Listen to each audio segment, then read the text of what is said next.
All right, Coach. So I came all the way to Kenya. I figured I had to get an interview with Timothy Cheruiyot'S coach. So how long has he been working under you now?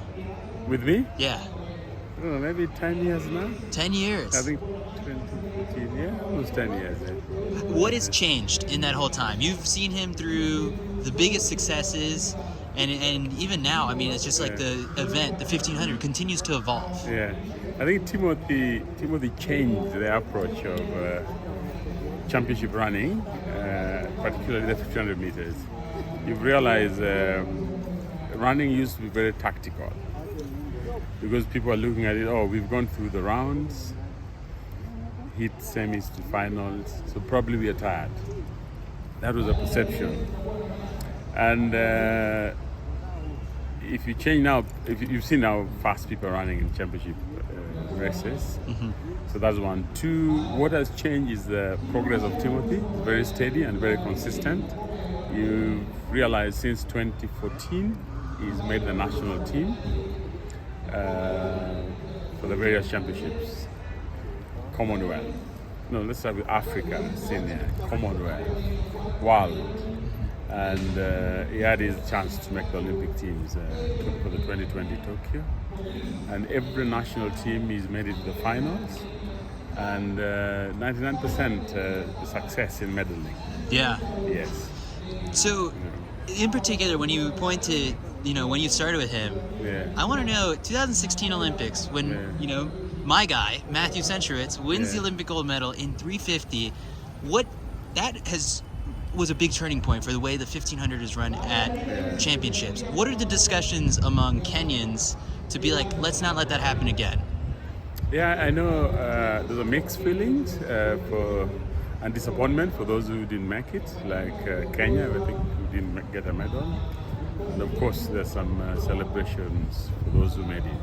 It was very slow, 350 something, very slower than the Paralympic at that time.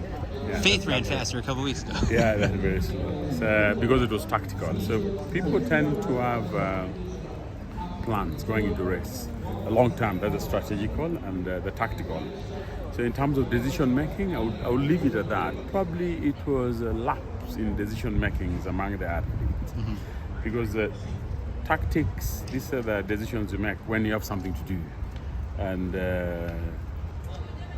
probably they played into the hands of those who knew what they were doing, those who were feeling strong to kick, but probably had fatigue because of the rounds. And yes, they lost it. So that was a turning point. From there, we changed the races. Personally, this is how we prepare for training programs and how we do assessment and rehearsals going to championships. And part of it is just ensuring that you are at the optimal best in the championship as a whole, and you are very strong in going to the finals. If there are no any niggles, we take races with plans. We always have advanced plans into races.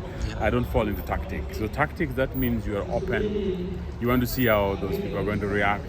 So who is hazing? No, we go to a race with how we are. And depending on the field, if we are strong, we set up our standards and we hit just like that. Yeah. So in the last, can you take me through, what does a week look like for Timothy? Because now we're seeing a big shift. A lot of people, the Norwegian way of the double threshold has become super popular. But for you, have you had to alter things in the last couple of years? Yeah, we've done a little bit. These are human beings, and every year has got various challenges as well. Physiologically, there's a lot of demands in every event. More so, particularly 15 is a very strong race that involves a lot of energy shift in between. And Timothy's week is very busy. The week is so short. 7 days is not enough for us. And he's coming from some injuries, which is getting out of the way. And the progression is perfectly well. So just want to see how he's going to pick come the World Championship, which I'm sure he's going to medal, and he needs his gold medal back. So let's see. There are those who are at their optimal status now. There are those who are at 85, like Timothy, 70 coming up. So let's see, by the World Championship, who will carry the day. But it's going to be a very tough race for everyone.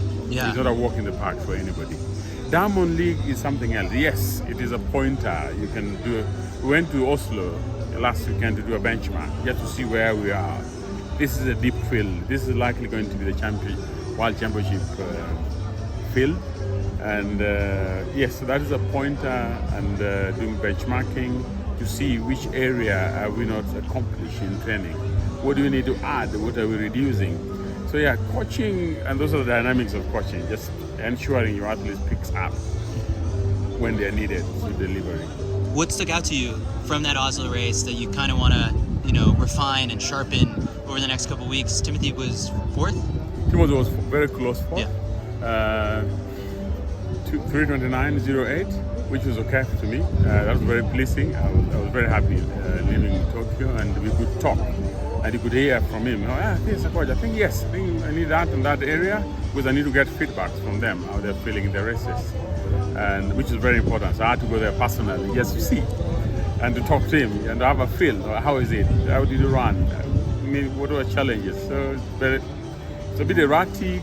He was boxed at some point, but he ran a very good race. If you look at his last 400 meters, it was actually the fastest, because he had to kick from position 8 at 800 meters to position 4. That shows you this is somebody who's making good progress.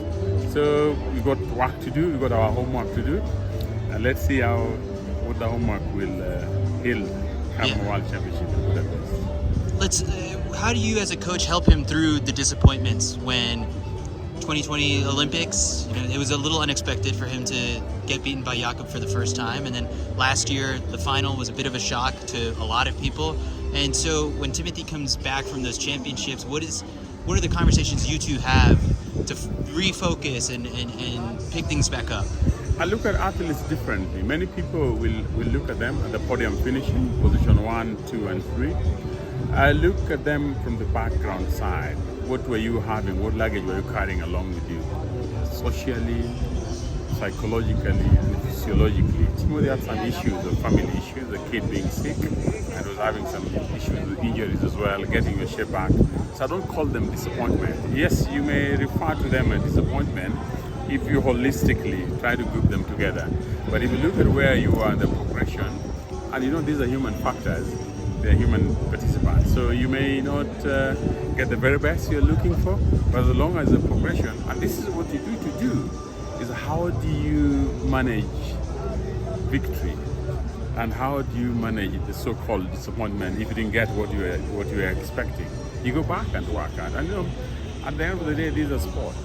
It's about competition. It's not life and death. And the window of competition is very small.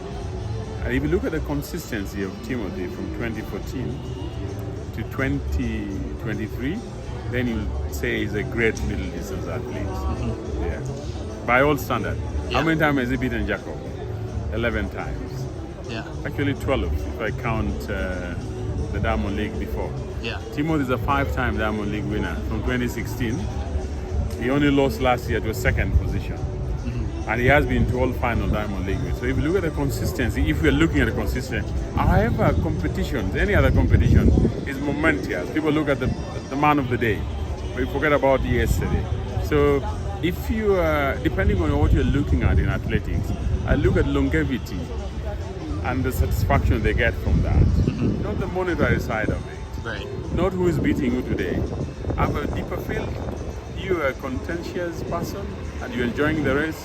Perfect. Mm-hmm. Yeah. Do you think people were getting carried away before Oslo about world record this, world record that? And it's like, we haven't even had people sniff 327 in a while until Oslo. And, when Jakob is in that conversation, Timothy is also a person down the road who could potentially... Yeah, world record requires a very long-term plan. 3:26.0 is so deep. I don't know how genuine it was. People have their reservations. But whoever will beat it will be a very strong athlete. It takes a lot of factors as well to put into place, and that will stay for a while. The 3:27.95 for Jakob was just a drop under 3:28. Just a drop under 3:28. It has to be quite significant for it to threaten the world record. It isn't at the moment. Yeah. So one last thing, I'll let you get back into the races, but your story is super inspiring. I read the Let's Run article about your background. Really quick, can you give me a short summary for the people who might be watching this of just like your background? You ran for a little bit, but swimming was your background too? Yeah, a lot of sports. Yeah. Yeah, So everybody has gone through various sporting events, more so when you are coming up to identify yourself. I would say I identified some of my skills too late, probably the background, because we grew up in the village down there. So sporting wasn't a big deal for us. It was more of school sports, inclusivity. Then I did some sport because I wanted to be an athletic coach. I left some indoor games to come and do athletics. I ran a little bit to be a coach. there you go. Now I've got athletes running on my behalf. It's amazing. Well, Coach, thank you so much. And I got to come back to Nairobi, and next time I'll catch a workout and watch the team. You're most welcome. It's nice meeting you for the first time.